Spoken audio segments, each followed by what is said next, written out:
સુરત જિલ્લાના માંડવીના પાતાલ ગામનો ડેપ્યુટી સરપંચ અને સાલૈયા બેઠક તાલુકા પંચાયતનો કોંગ્રેસનો સભ્ય અને પંચાયત વિપક્ષ નેતા શંકર ચૌધરી લાંચ લેતા ઝડપાયા હતા।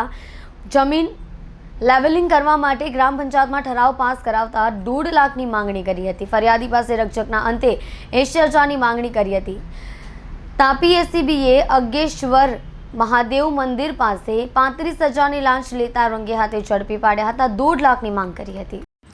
સુરત જિલ્લાના માંડવી ખાતે આજે એસીબીએ છટકું ગોઠવ્યું હતું, જેમાં ચૂંટાયેલા પ્રતિનિધિઓ લાંચના છટકામાં ઝડપાઈ ગયા હતા। ઘટના એ હતી કે ફરિયાદી ખેતીની જમીનને લેવલિંગ કરવા માટે પાતાલ ગ્રામ પંચાયતમાં અરજી આપી હતી।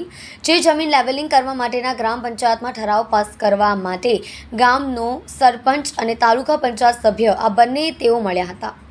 ગામ માટે તેઓએ પ્રથમ 1.5 લાખ રૂપિયાની લાંચની માંગણી કરી। ત્યારબાદ રકઝકના અંતે 80,000માં પતાવટ થઈ હતી, જે પૈકીના 35,000 રૂપિયા આપવાના હોય ફરિયાદી એસીબીનો સંપર્ક કર્યો હતો।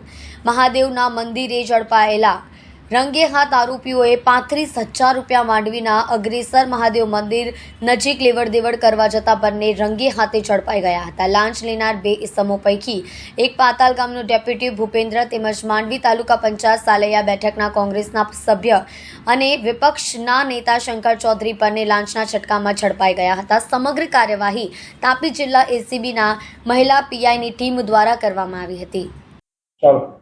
ગત રોજ એસીબીમાં ફરિયાદ મળેલી કે પાતાલ ગામ પંચાયતમાં એક ખેડૂતની ખેતીની જમીન એ લેવલિંગ કરવાના જે ઠરાવની જરૂરિયાત હતી એ ઠરાવ આપવાના અવેજ પેટે પાતાલ ગામ પંચાયતના ડેપ્યુટી સરપંચ ભૂપેન્દ્રભાઈ તેમજ